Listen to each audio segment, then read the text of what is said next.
Hello, I'm Dylan. I'm Keon. And this is Zenith, that podcast that's just entirely a cop-out, because this week we watched Redemption. Written by Terry Nation. Directed by Veal Lorimer. And it aired on January 9th, 1979. We're no longer 40 years to the day of the airing of these episodes, but that's okay, because if we did that, this podcast would take 4 years to finish, and I don't think we want to be here for another 4 years for a second podcast. No, and nor do I want to wait for more Blake 7 episodes.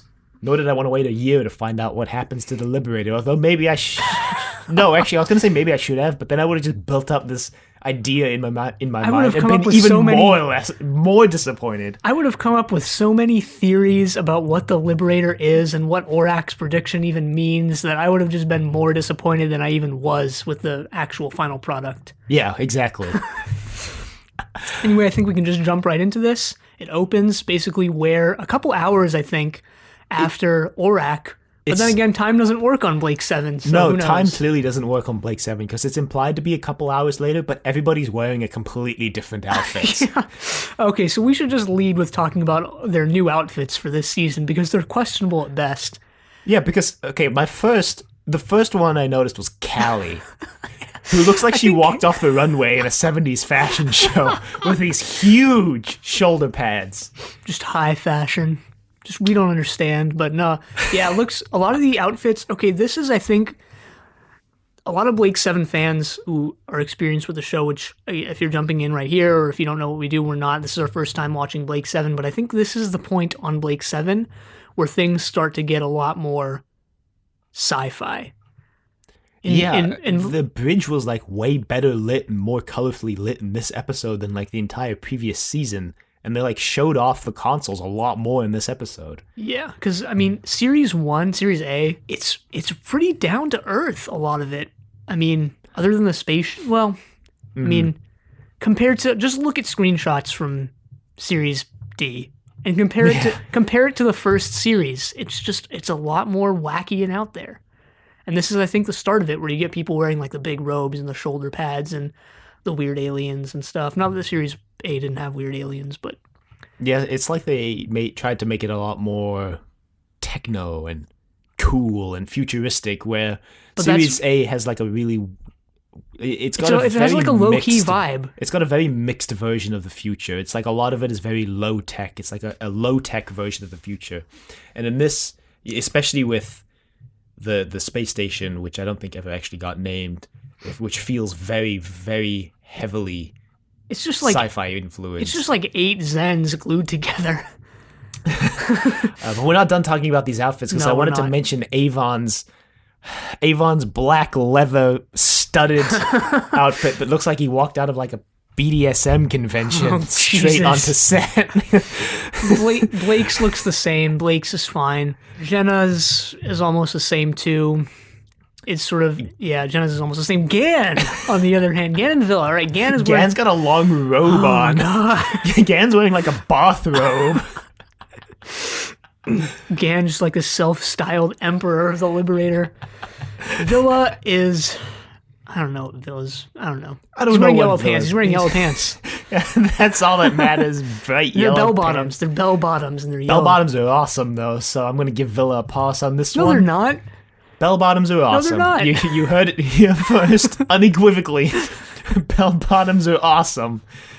So that's kind of a small nitpick, and I think we're making a big deal about it, but I do think this is where the show is going to start getting a lot more wacky. I mean, that's not a good thing. I just wanted to make a point of it because Avon's outfit was just so hilarious to me that every time Avon was on screen, I could barely take him seriously because he's wearing black leather, which is like...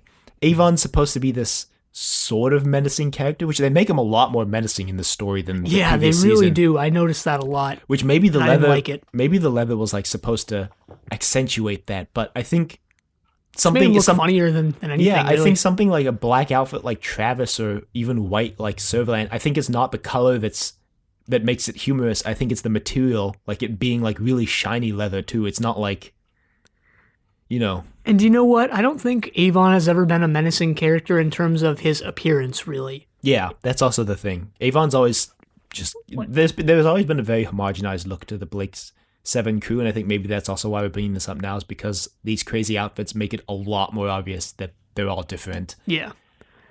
And I mean, someone like Travis, at least in Seek, Locate, Destroy, is like visually menacing. Mm-hmm. They hype up his appearance. He's not shown for a while, and when he is, he has this eye patch and he has this war history, and he's wearing a military uniform. Avon has been menacing, but never in the same way. Yeah. But they do make him a lot more menacing in this, like I said, which I think starts like right off the bat, because Blake keeps replaying Orak's prediction, and Avon's like, "You've missed something." And Blake's like, "Well, what have I missed?" And Avon's like, "Yeah, it doesn't matter." And Blake's like, "What did I miss?" And Avon's like, "Oh, all you have to do is ask." And in my head, I'm like, he did ask twice. Avon. Avon's also withholding this information from everyone else for the same reason, because they didn't ask. And it's only been a couple hours, but like, come on, Avon. And over the course of Series 1, Avon felt like he was becoming a lot more trusting of people in general, I think. And, you know, something like the one where Gan they have to go get surgery. Gan has to get surgery is a far cry. Breakdown is a far cry from like Spacefall, where Avon is like, well, they need my help. I have to go back to the Liberator. Whereas in like Spacefall and Cygnus Alpha, he's ready to get out of there ASAP, you know? Yeah, because in this story, there's a lot of things he says in the story which makes it out like sort of reverses. He wants to kill Blake and take over. Yeah. Which has never really been the case. I mean, killing Blake has been part of his plans it wasn't Cygnus Alpha, but that was just leaving Blake on the planet. His plans have always involved like taking the money on the Liberator and hiding out somewhere, or it's never really involved killing Blake directly. There was that weird exchange between him and Jenna where like, could you kill a person? But well, yeah. It seems like he's reverted to his old self here. Avon's always felt like the antagonistic first officer, right? The first officer who challenges everything that the captain does, which is actually a good first officer. A good first officer challenges everything the captain says and makes sure that they're absolutely certain that they're doing what they wanted to do. And that's always what Avon felt like in the first series. Yeah, did Avon fully trust Blake? Probably not.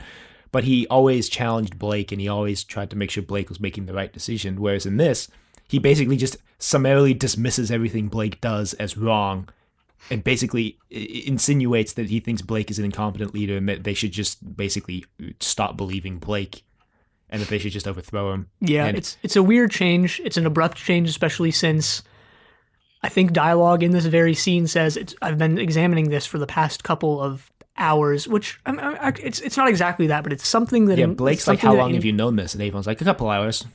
And Blake's like, you just let me watch this video for like a couple hours without telling me? And so you didn't ask. Yeah, but it's something that indicates that this is right after Orak. Which makes the costume changes even more interesting. Yeah. But so, yeah, Avon's like really snarky about telling this to Blake too, because he's like, oh, you're standing on a cliff. You make a prediction, right? And he's like, yeah, I would just walk away from the cliff. And Avon's like, yeah, but if you never went to the cliff in the first place, you wouldn't have to do that, right? And Blake's like, yeah, I guess you're right. If we just memorize where the location in this prediction is and never go there, the prediction will never come true. Yeah, because Avon has looked at the constellations in the background and found out where this prediction is supposedly taking place. Yeah. They've shoved Orak into a box in the corner. Well, he's like in the middle of the room, kind of. They've concealed him for some reason. He's not just sitting there anymore. His voice is noticeably different in the story, but I will give Peter Tuddenham credit for making Orak's voice sound very different from Zen's. Yeah, it does. It sounds different from Zen's. So I think that's neat.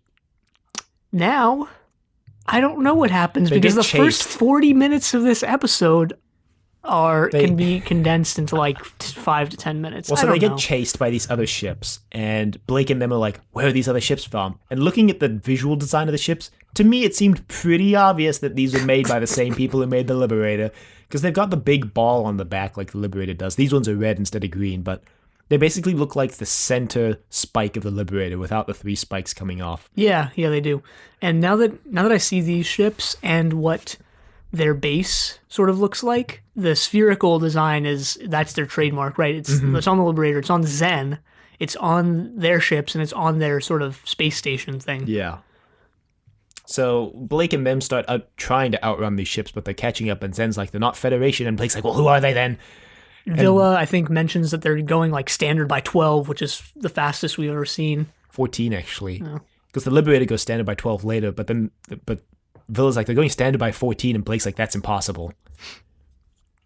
And they're catching up, and they're gonna try fire on these ships. They're like skimming around this gas giant, trying to lose him, and they're gonna fire. Yeah. But then was that looked like planet from these space motion scenes were like a lot more questionable than they normally are, because it was like a static Liberator, and then they were just like zooming the background by in the background to make it look like the Liberator was flying. I kind of liked that. It had like a low budget charm to it. It reminded me of like Tom and Jerry for some reason. Yeah, well, with the repeating backgrounds, Flintstones was the first cartoon ever, I think, to do the repeating backgrounds, and yeah. So, yeah, Tom and Jerry. Tom and Jerry's 7. So Tom and Jerry's a god tier cartoon, by the way. Yes, it really is. Just one of the best. No, it is. I agree. So all the equipment locks up, and they're like, "What the hell?" And they get shot. This is all over the course of like 10 or 15 minutes, by the way. They get shot a couple times, and the screen goes green, and they're like, "Whoa!" Oh yeah, the ships. The lasers from the ships look exactly like that shield that Ensor installed in Aurak. Not in Aurak the computer, but in Aurak the story, that shield he installed on the beach. They're just they're the exact same effect. Oh god, you're right. I didn't even notice. So the ships break off pursuit, and they're basically stuck flying through space at maximum speed with the auxiliary on, and Blake's like, oh god. Blake, he mentions that they can only stay like this for a while before they run out of power. 2 hours, I think he says. And I wonder, like, where does the Liberator recharge? It recharges itself. Do you remember? Oh, shoot. What was that? There was a story where the Liberator was running out of power. Oh, the Web? No. It was Duel. And the Liberator was running out of power, and that's why they got cornered by the ships of that planet. Yeah. And when they sent them away, they fully charged their ships so they wouldn't have to wait for the recharge cycle. But yeah. Was it that it recharged itself, though? I don't remember that. Well, they said they just had to stop there and recharge for a while, and the implication I got from that was that it recharges itself somehow. Yeah, I guess that makes sense. So really wonder why this civilization hasn't just maybe they're just. Well, I was going to say that maybe they're not warlike. That's not true, but they seem way stronger than the Federation. Although I guess it's revealed later that they're way farther away than they thought they were. So yeah, they're on the other side of the galaxy. How did the Liberator get there in 2 hours? Kind of like that one Star Trek movie where they go to the center of the galaxy in like 2 hours, but then a Star Trek series set 300 years later, it's going to take them like 70 years to get back from the other side of the galaxy. So yeah, you know, consistency in Star Trek. Yeah, so the Liberator, like, apparently in that 2 hours makes it to the other side of the galaxy. Oh man, I can't believe 14, I can't believe I didn't make a what does God need with a spaceship reference when Avon was being praised as a god. Darn it. Dang it. Anyway, yeah, they're basically screwed. Yeah, so Blake goes into the power coupling room. Okay, so Gan decides to go off somewhere. I don't even remember where Gan's he's going. first line in the story, and I made note of this because Gan doesn't say anything until the ship gets attacked and the power goes off, and then Gan says his first line. Blake's like, "Hey Gan, go do this thing," and Gan's like, "Okay." That's his first line in this story. Oh my god. Okay, so this season 1 had this problem too. This is really an egregious overplaying of it, though, is that Blake and Avon are the only ones with any real dialogue. Villa, to some extent. Jenna, even less than normal. Callie and Gan. You know, Callie and Gan at this point might as well not even be there. But Gan goes off somewhere. And then, like, in 2 seconds, he's just there. He's just... Did you notice that? It wasn't even... I don't know. The way it was shot, the way it was shown to you, makes it seem like there's just no time between when Gan leaves the bridge and when he gets to the place. I don't know how else to explain it, but... Mm-hmm. I didn't notice that. God, this story just felt like it magnified the problems of season 1 to a to like a really great extent and just distilled them and pumped them into your veins. I think we were just underwhelmed. I think we hyped ourselves up too much, and we got burned. Okay, regardless of the crappy what they did with the Liberator's backstory sort of thing, it's just the first half of this episode kind of sucks. I don't think it was like really bad. I just thought it was a little boring. We've already got some scenes of the people on the ships or the station. I don't really know where they were, but they're in charge of the pursuit, and they're wearing these like blue jumpsuit things. Yeah, and they have these installations. Yeah, these diamond installation things on their foreheads, and they have some cryptic dialogue here. We don't really know that. I guess we don't know that they're the ones who created the Liberator yet, but they are. But we do know that they're the ones who are chasing down the Liberator because the lady touches this orb and she gets this information like from a computer. Pursuit ships have engaged the ship. They've performed their functions. Ship control has been turned over to main command or something like that. Yeah. And they teleport down to the Liberator. Well, not just yet. Blake's in the power room and he tries to switch off auxiliary power. And he does, but then the console blows up in his face and auxiliary power automatically turns back on. And Blake's like, what the hell? So he goes back into the room to try to turn it off, but then this cable snakes out of the wall and starts trying to attack Blake. And we get like a point of view shot from Blake's point of view of this cable trying to attack him. And it's like really obviously the cable is being held up by invisible wires to the ceiling of the studio. But it doesn't matter because I actually think it looks really cool. So yeah, it did. It's kind of like so snaky, like it's like it moves like a snake. Yeah. And there's some dialogue now between Avon and Blake where Avon tells the rest of the crew that they should think of the Liberator as having defense systems similar to the human body, where if invaders are found inside of it, it releases sort of like white blood cell type things. And this is what the snake thing is. It's a bunch of wires masked into a defense system that the Liberator can just activate when it feels that there's a threat inside of it. This is another time that Avon is like really hostile towards Blake because Blake has told Avon to work on getting Zen back online because Zen isn't working for whatever reason. He's not replying. As usual. Oh yeah, I remember the Gan scene you're talking about because I remember now noting that it looked like he was just standing in the corner of the studio talking into the wall. Oh, God. Anyway, Avon's like really hostile to Blake here because Blake calls Jen and is like, hey, can you put Avon on? And Jen is like, hey, Avon, Blake wants to talk with you. And Avon's like, I'm busy. And Jen is like, it sounds important. So Avon's like, are you willing to accept responsibility for the fact that you delaying me might kill all the crew? And Blake's like, yes, of course, obviously. Avon's like, okay, fine, I'll come down then. So he comes down and finds the snake attacking Blake. Snake attacking Blake. Snake on a Blake. Blake's on a plane. Blake's on the plane.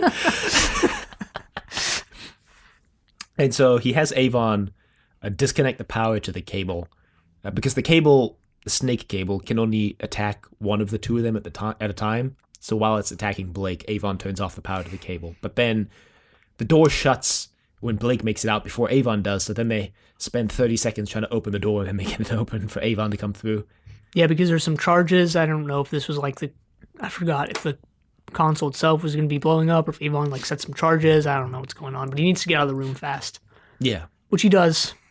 Yeah, so they do get him out, and then they get to the main bridge, and this is when Avon actually explains the whole white blood cell defense system thing. Which is nice, I guess. It's a cool bit about the Liberator that we'd never learned before. I was just underwhelmed by it and the rest of the episode, honestly, though. So yeah, and then so Blake comes up with this admittedly pretty genius idea because Avon indicates that it seems like Zen isn't being controlled by them anymore; it's being controlled by someone else. So Blake's like, well, let's use Aurak, which might have something to do. I don't know. There's a line in one of the episodes in Series A where Gan conjectures, I guess, that someone else is controlling Zen. Mm-hmm.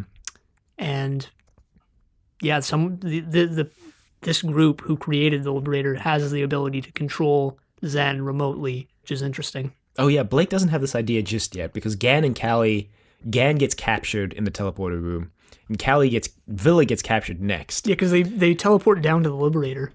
And then Callie gets captured. I wanted to make a note that it looks like they built more teleporter bracelet props because they show the box full on this time and it's full again. That was the first thing you see, I think, in the episode. Yeah. They were like, gotta make sure everybody knows we got enough teleporter bracelets now. We made new ones. Scene for their investors, like, look, we're actually making the show properly. Yeah. Just kidding. And so Gang, Callie, and Villa get captured. So it's just Jenna, Blake, and Avon on the bridge. And that's when Blake's like, oh, we can use Aurak. And Aurak's like, I'm busy. And Blake's like, well, here's the new command sequence for whenever the hell you find enough time to wipe your memory banks and institute this. But basically, I want you to investigate Zen, wipe any out of control, and make it so that it only responds to commands from myself, Jenna, and Avon, which I just realized is going to get thrown out the window in the next episode when Gan or Villa's going to give Zen a command and it's going to listen. Yeah, you know what got thrown out that they bring back here? The thing from Spacefall where you can only take one Liberator gun at a time. That's never been... They've actually completely ignored that until now where it comes back into play.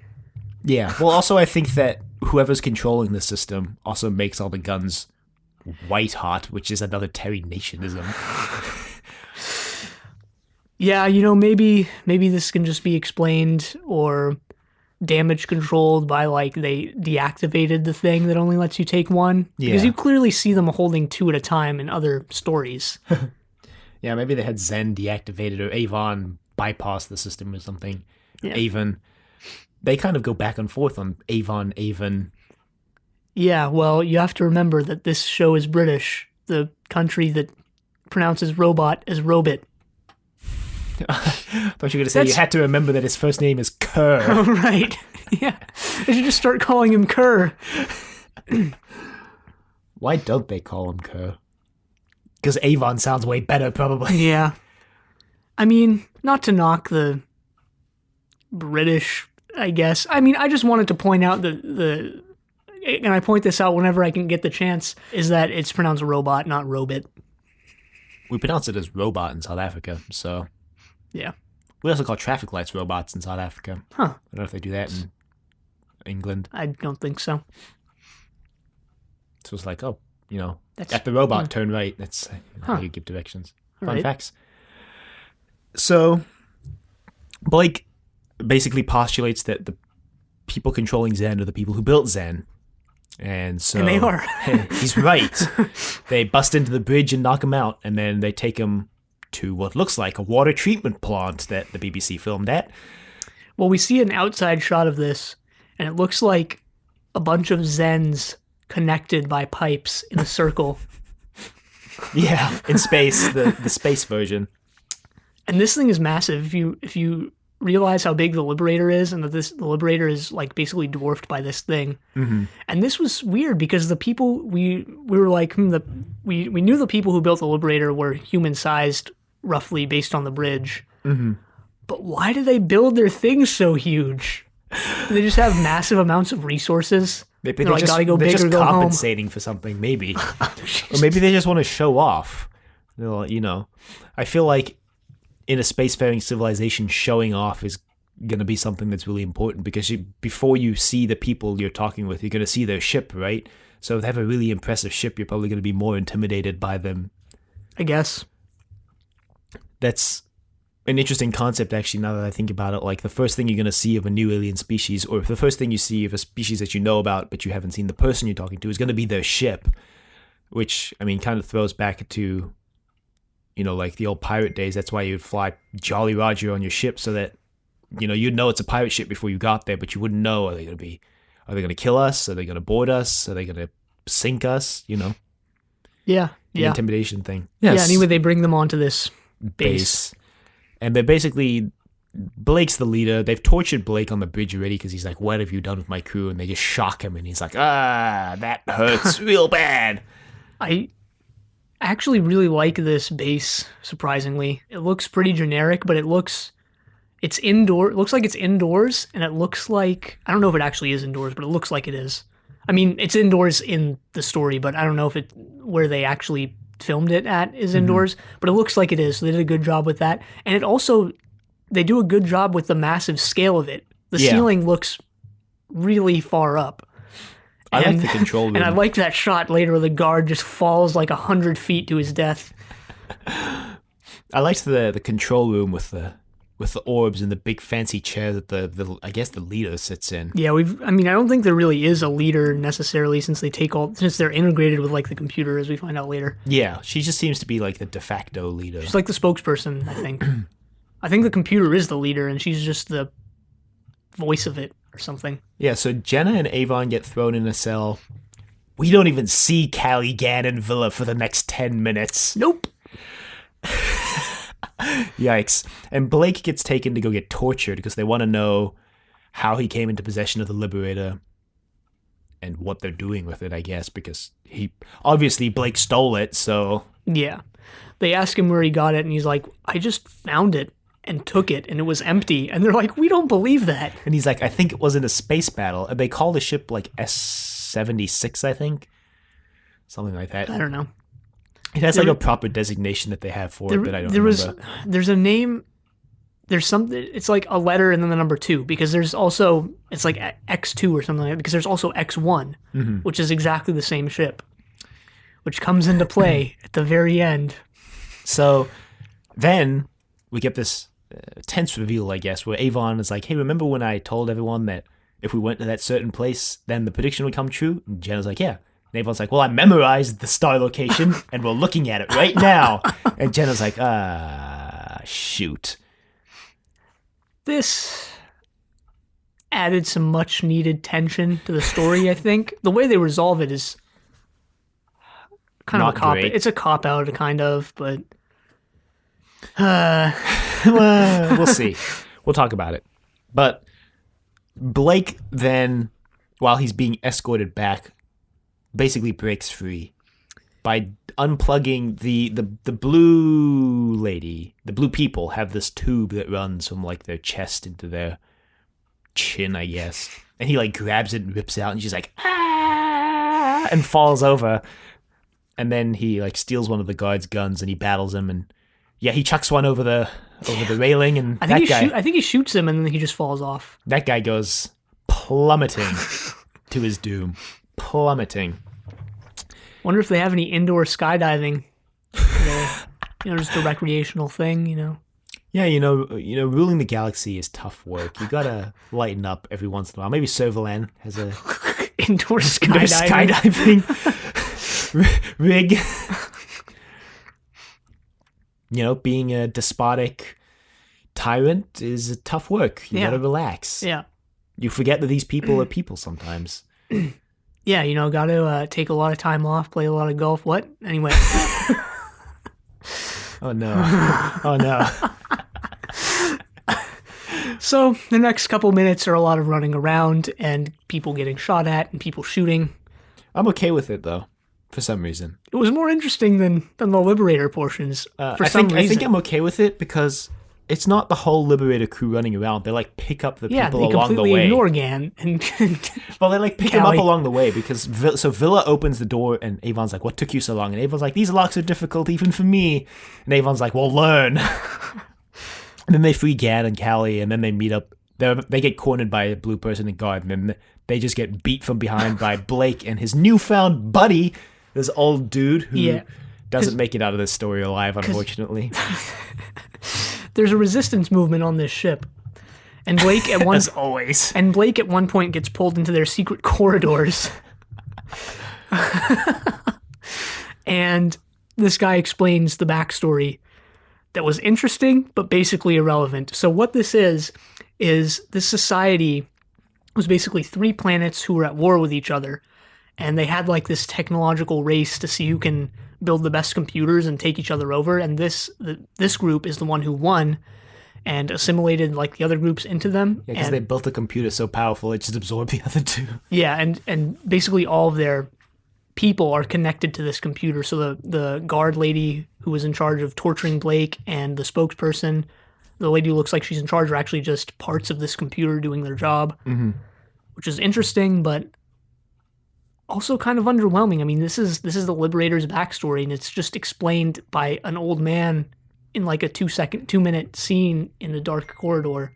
It doesn't really play into much.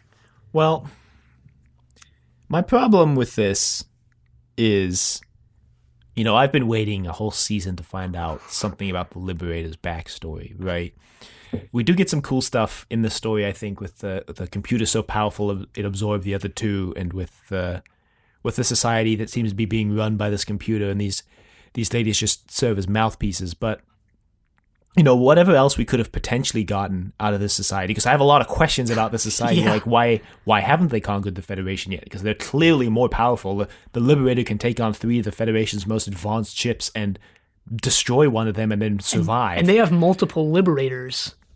So why aren't they conquering the galaxy? And then, it's, well, they're clearly warlike. How did their society get this way? Because they spent hundreds of years fighting, but what were they fighting over? Why were they fighting? Why aren't they fighting now? And then, because one group won. That's why they're not fighting now. Well, I mean, fighting like the Federation, fighting like outside forces. And so, I was really upset, I guess, at the end of the story when they just threw it all away. They legitimately just throw it all away, and they basically write it so that they can never bring any of the stuff back. I mean, we're not there yet, but it really disappointed me because the backstory we were getting was interesting. I'm like, yeah, they're going to continue this. They're going to, maybe they'll make it more of a part. Or maybe next week we'll get more. They'll be upset. But no, I mean, we don't know if the next week's story is related at all, but I would actually severely doubt that it is. I doubt it. I really doubt it. But there's actually also a line that we forgot to mention. The reason why Blake's interrogation gets stopped, they're like, oh, the computers are having troubles. And oh, that's Orak. Yeah. This also harkens back to the way back where Blake is tried by the computer. Yeah. There's a lot of similarities between this and that, probably intentionally so.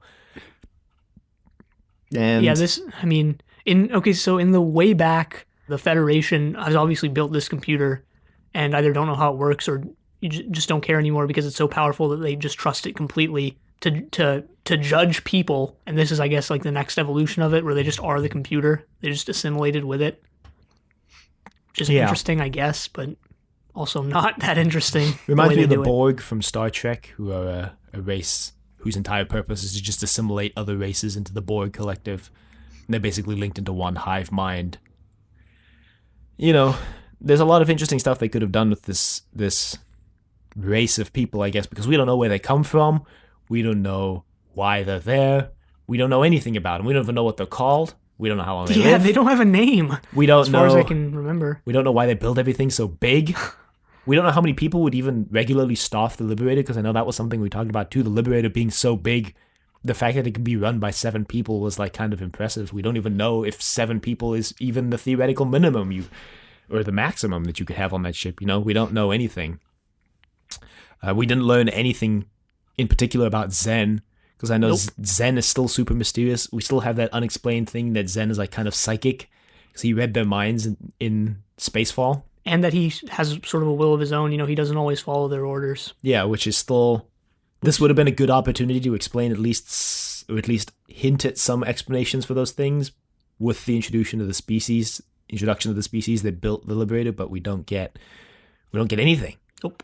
Except the fact that Zen can be controlled remotely by, I guess, high command for the species. Anyway, so Blake makes it back to the ship with his crew. Orak has regained control of the ship, and they leave. And they start getting chased by another Liberator, basically. Mm-hmm. And they're like, oh god, there's no way we could possibly... It's catching up on them for some reason. The same ship, but this one's better or something. Or I don't think the Liberator's back at full capacity Yeah, yet. It's not something like that. So they're about to die, and the prediction's also about to come true. They're like, well, we're going to get shot, and there's really no way around it. And Blake's like, well, I'd rather go down fighting than not. Villa, get ready. And then the other ship just blows up. Yep, so that's what this prediction was. It was just another ship that looks exactly like the Liberator. I mean, I'm okay with that. What I'm less okay with is the fact that then the entire base blows up and they wipe any possibility of learning more about the Liberator off the map. And also, what bugged me a little bit is that there's no way that Orak could have known any of this. Because Orak is only linked into the Federation computers, right? And they don't know... They don't know anything. They didn't even know about this civilization. They don't know anything about this. So there's no way Orak could have known, unless Orak was just picked a random star system. It's like, oh, the Liberator will blow up here, because then Orak is like, oh yeah, I hacked into their systems. He didn't say hack, but whatever. Yeah, I hacked into their systems and caused their torpedoes to blow up before they launched, which is why the other ship blows up. It's because Orak sabotaged the other ship, and he's like, if I hadn't done that, my prediction wouldn't have come true. Yeah, but I mean, this is just basically I don't want to call it a cop-out because I don't know if it really is, but it's just a really weird and unlikable direction that they took the season 1 cliffhanger in. Mm-hmm. It's like, it almost feels like they just went, well, we don't know how to wrap this up, so, we'll just do it in the very first episode of the season, and this is it. What would have been cool? I mean, I'm okay with them wrapping up the season 1 cliffhanger in the first episode of series 2, series B. But what could have been cool is if this was sort of a running thing for the entire series and was brought up in maybe the season finale of this series, where it's like, well, we know the Liberator, like this thing hanging over their heads the entire time that they know the Liberator is going to get destroyed. Yeah. Mm-hmm. And that would actually add more, some more tension to maybe scenes later on in the season where the Liberator seems like it's going to get destroyed. You almost might think like this might be it. Yeah, that would have been cool. It almost feels like Terry Nation, Chris Boucher wrote themselves into a corner with that cliffhanger. It's like, oh, the prediction, the Liberator is going to blow up. And then it almost feels like they didn't really expect to come back for a second season. And when the BBC was like, let's do a second season, they were like, oh, shoot, we got to... I think their thinking was, let's drop all plot threads connected to the previous season and then try to take the show in a new direction. Well, I know they knew Blake 7 was pretty popular, like, within the first couple of weeks. Mm-hmm. I think I read somewhere that they started planning the second series halfway through, like, the airing of the first one or something like that. I don't know. I mean, it being popular as soon as it airs doesn't necessarily mean that it's going to get another season. No, it doesn't. It just means that it is more likely to. Yeah, but, I don't know when they found out that they were going to do another season, whether that was at the end of the first season or if it was sometime in the middle or if it was well after. But the way it feels is that if they did start planning season B, I guess series B, in the middle of series A, it doesn't feel like that at all. It feels like they wrote themselves into a corner and then were like, shoot, we need to get ourselves out of this corner somehow. And we need to do it as quickly as possible because we want to take the show in a certain direction, and this isn't it. and having that prediction hang over their heads didn't gel with the direction they wanted to take the show, so they had to just get it out of the way, which is fine. I think that can be fine. If the rest of the episodes this season aren't as much of a question mark, I guess, in terms of quality as this one, then I think it's fine. I think it's okay that they would want to get the previous season out of the way and just move on right away. Yeah. But we'll see what's coming, I guess. Yeah. I know some of the big spoilers for this season, but I don't know everything. I'm just kind of bummed out because Zen was the character I wanted to find out the most about for all of Lost series, and to have them introduce the species that built them and then wipe them off the map in the same episode before we actually even learn anything substantial, like really... It didn't make me angry, it just kind of annoyed me, because now it's like way... I mean, it's not impossible that we won't find anything about Zen. It's just really unlikely. Like, more so than before. Yeah, so we didn't give any awards this episode because we decided for Series B we were going to change it up a little bit. We're probably going to change up the fun little thing we do every series just to keep the show interesting, because I think it'd get boring if we did 52 awards. Especially since they were getting increasingly irreverent and nonsensical by the end. Not to say this new thing won't get increasingly nonsensical by the end, which it absolutely will, because that's just who we are. But then we'll start doing something else. So yeah. So we decided we're gonna rate these series, which is a first for our podcast because we've been strongly against actually putting hard ratings on these episodes of anything we watch. Yeah, but now we are putting hard ratings on them with a quote unquote hard with a scale that's set in stone and is completely objective. And will be an accurate representation of what these episodes are. Yeah. So do you want to go first? What would you rate this? Yeah, so I'd rate this the Liberator gun wall out of, well, Liberator props. You You can only have one episode like this. And if you have a second one, you just get burned. That's kind of my thinking on this. I think it's okay as an episode if you do it once. It's okay to wipe out all possible backstory for one of your characters in one episode. That's okay if you do it once, but if we see it a second time, then it's just gonna hurt real bad. It's my rating. And this episode, it had that promise with the cliffhanger, and it was going to be about Zen and the Liberator and the backstory and everything. So it had that great setup, but then it sort of just fell flat, and they didn't really do much interesting with it at all. So I give this a GAN. I considered giving it a GAN, but I thought the Liberator gun wall was yeah, that was a better one. That was a better one. We should give credit where credit's due here. Our rating system is at least inspired by, partially based on, mostly made up Doctor Who episode guides rating system. They're probably one of my favorite Doctor Who podcasts out there right now. When are you guys going to put out more episodes? So go check them out if you like Doctor Who and like humor and funniness and good podcasts and just good things in general. Don't check them out if you don't like good things. Why are you listening to a podcast about Blake 7 then? Because we're doing it. Oof.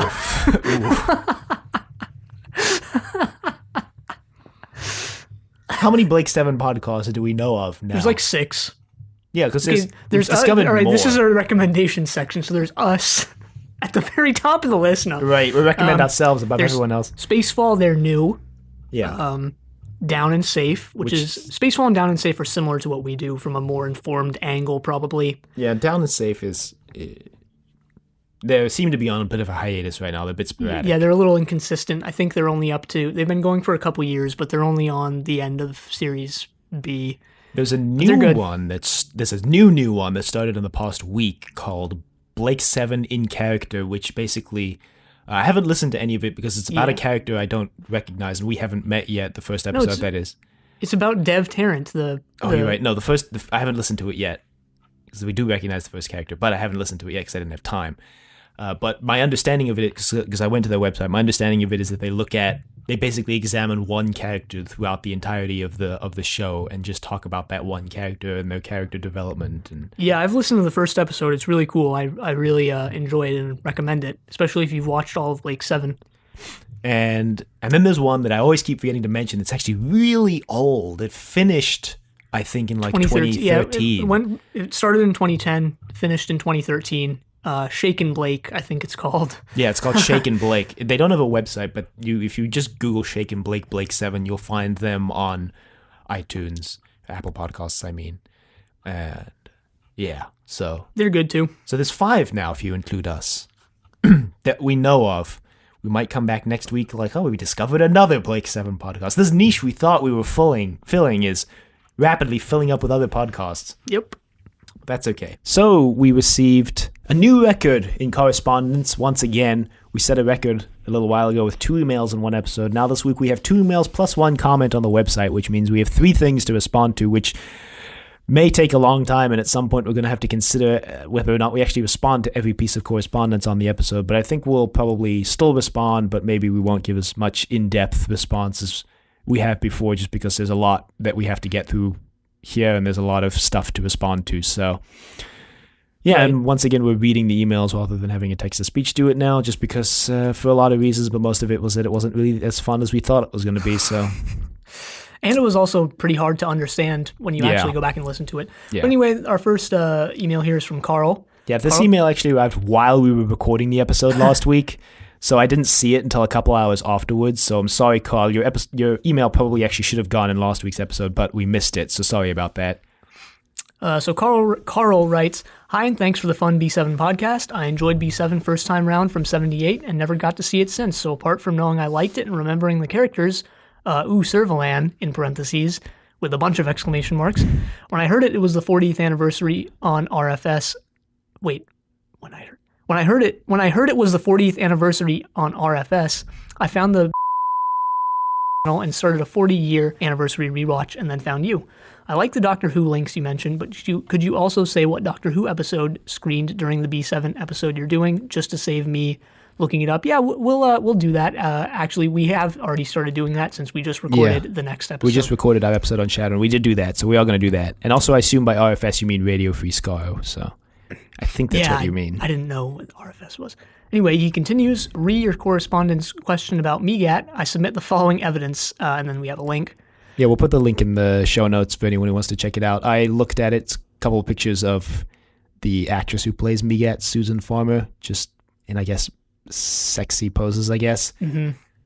I agree Deliverance had too many plots, but there was a missed opportunity. Clearly Avon liked being worshipped. I got the feeling romantic opportunities are limited on the Liberator, and his love life before meeting Blake was likely lean. He's not the most likable fellow.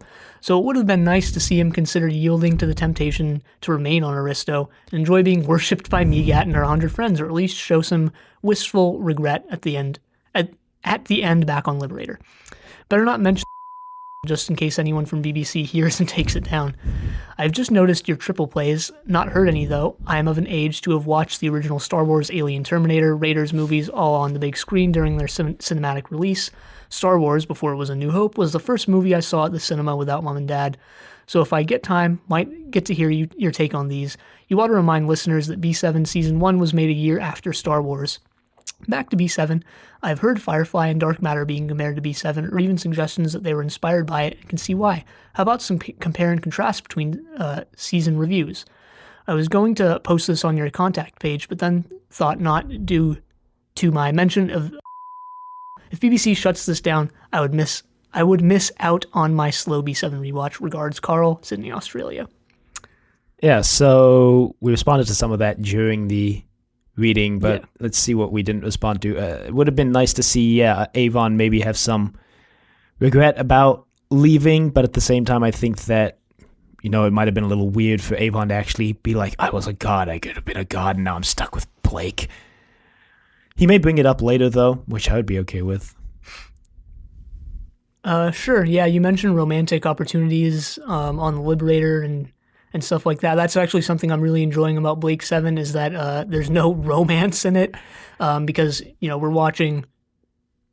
we just finished Series 3 for our Doctor Who podcast of the new Doctor Who series, and that has a bunch of grating, insufferable romantic BS in it, which I don't like, so... I mean, I always felt like there was a little bit of a flirtatious relationship between Blake and Jenna. It always felt like there was a little bit more than just friends going on there, to me anyway. That's just what I interpreted out of it. Well, Jenna's definitely, the right-hand woman. She's the most on board. She's more on board than anyone else with Blake. Yeah, for sure. And his plans. Triple Play is a podcast that varies wildly in quality. I'm not going to make any blanket statement about, every episode of Triple Play is great, because there are some in there that we were definitely just completely over it at that point, but I think... We have some interesting thoughts, I guess. Yeah, we've put a lot of interesting information into those episodes, at least. Yeah, I mean, you mentioned, watching Star Wars, Alien, Terminator, these sort of late 70s, early 80s, or mid-80s movies. But I think our Matrix episode of Triple Play is one of our best episodes. So if you want to check that out for a movie that's not really from that time period, I think that's a good one. Yeah, if you want to check that one out first, that's probably a good place to start, and then...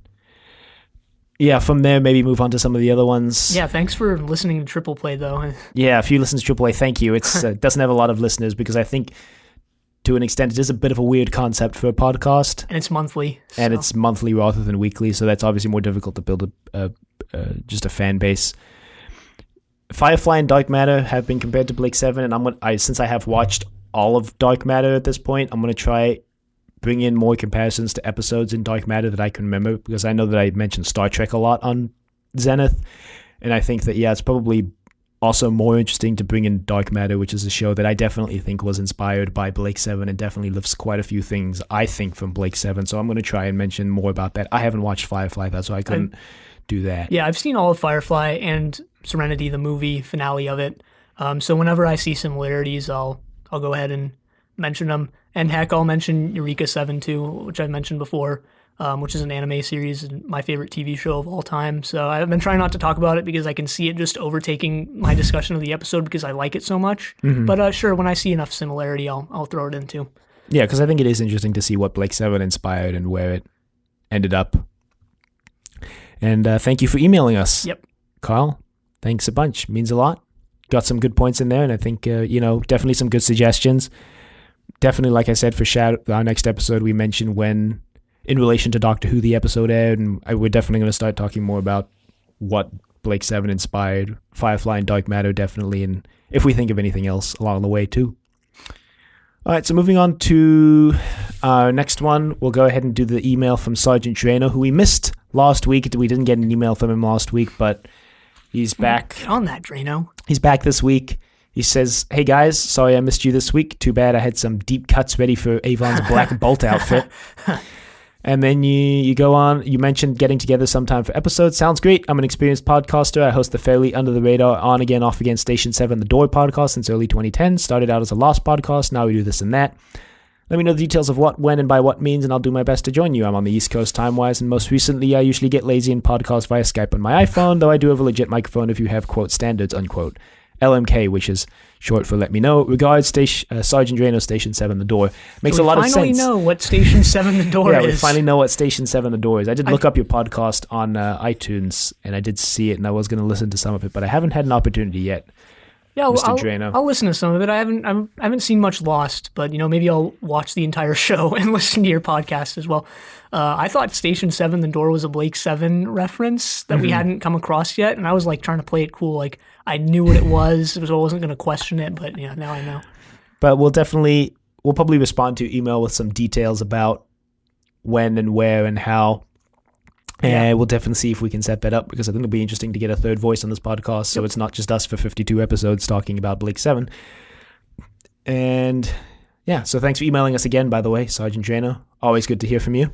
Yep. And then our final piece of, I guess, correspondence. Last but not least, another comment from St. Clinton. Another message from St. Clinton. So here we go. I'm going to try and read this because it is rather small on my computer. Okay, so you have made it through the first season and now things are going to get good. True, this episode is not the best of the season. This was a comment on our last episode, our episode on Orak, by the way. This episode is not the best of the season, but I don't think that it is the best. I listened to the other Blake 7 podcasts that you mentioned that are out there, and I even found some others. Down and Safe is a fun one to listen to, but they only made it through Series 2, and it is very infrequently done. Spacefall is every fortnight, and even though it is a good listen, the episodes come out too far apart. Others I have listened to just simply don't keep my attention. What I enjoy with your show is that it takes me back to when I first saw each episode and how much I learned to love it even more and more through fresh eyes. I may not always agree with things that you say about some things. You've caught stuff that I had never noticed after watching the series a number of times. I am looking forward to the future episodes, as there are episodes and characters ahead that I will be interested in hearing what you have to say about them. You are wondering where the Saint part came from my alias. Back when I first started using, quote, social media, unquote, a site called Friendster was around. I just used Clinton on it. When I started using MySpace, I was just using Clinton, but in one of the groups I was involved with, people started referring to and calling me Saint Clinton. As hard as I tried to get away from it, it stuck. MySpace was the popular platform when I started using this little-known site called Facebook. I mentioned that I was on Facebook to someone, and when that person and others found me there, they would refer to me as Saint Clinton. I finally gave up and just accepted it, so now you know. Keep up with the great shows, as I always look forward to them. By the way, when you get to the end, and if you are looking at another show that you would like to podcast about, I would like to nominate Red Dwarf, as I think you will love that show. Well, thank you for the kind words, St. Clinton. Glad you enjoy the podcast. Actually, some of the things you mentioned are some similar things we heard the first time we actually heard our Doctor Who podcast recommended on another podcast, which was the Crinoid podcast recommended Trust Your Doctor, and the recommendation was basically they hold some opinions that are very different from established fan opinions, and that makes it interesting. Yeah, and glad to see our frequency of putting out episodes is what's really drawing people in here. Yeah, I on social media boast about being the most frequent Doctor Who podcast, or the most consistent Doctor Who podcast ever, only missing 1 week in the past 4 years. Yeah. So. And then even when we did miss that week, we put out 2 episodes the next weekend to make up for it, so. And we did something like we did the fan fiction reading thing like a day or two after. Yeah, I wrote a piece of Doctor Who fan fiction. Not proud of that, but hey, whatever. That was really funny. But yeah, it's just interesting to see that there are some similarities there in why you like Zenith and why some people, I guess, like Trust Your Doctor. Really glad you like the show, though. I mean, we like making it, even though we kind of do run ourselves ragged in these recording sessions, sometimes recording multiple episodes back-to-back of multiple podcasts. you talk about other shows we want to podcast when we're done. Yeah, Red Dwarf is one we sort of thrown around just as an idea, not something. We wanted to do Blake 7. We knew we wanted to do Blake 7 before branching out into anything else. Yeah, and we've thrown around actually a couple shows for when we're done with Blake 7, I think. Sapphire and Steel is one of them. Yeah, we threw around Sapphire and Steel. I think we also mentioned the Twilight Zone at one point, not on recording, obviously, just kind of behind the scenes. We were talking about maybe Twilight Zone or Sapphire and Steel or Red Dwarf. Still holding out for that King of the Hill podcast. That's not going to happen anytime soon. But there's a lot of shows out there. Maybe we'll shift from something British to something American, maybe even. Like King of the Hill. Maybe we'll do like X-Files or Star Trek, or maybe we'll even do something not even sci-fi related at all. Like King of the Hill. No. You could always do Thundercats. It's also a alright show. Like I've mentioned before, probably not on Zenith, but on Trust Your Doctor, I like Thundercats more when I'm not watching it. Yeah, so we don't know if there'll even be another podcast to replace Zenith when we get to the end, although I think we're leaning towards yes. But once again, we don't know what it'll be on. We haven't even talked much about it. So thanks for the nomination. We'll definitely, I think, keep it in mind when we get to that point. And otherwise, thank you for the kind words about the podcast. I'm glad you enjoy it. Yep. And if you would like to email us, you, the listener, not you, St. Clinton, since you're already in contact with us. If you would like to email us, you can reach us at thedoctor@decorativevegetable.com. Questions, comments, concerns, angry rants, love letters, your thoughts on Redemption, which is a title that doesn't relate to the episode at all. Although I think Blake at one point is like, they're trying to get the Liberator back at their redemption, which is not how that word works at all. You can find us on YouTube at Decorative Vegetable. You can find us on Apple Podcasts and Google Play at Zenith Blake 7 Podcast. Be sure to leave a rating if you like the show. Check us out on Facebook, Trust Your Doctor. Like us on Facebook. Also check us out on Twitter at TYD Podcast and follow us on Twitter. And next time we're watching Shadow. But until then, the end.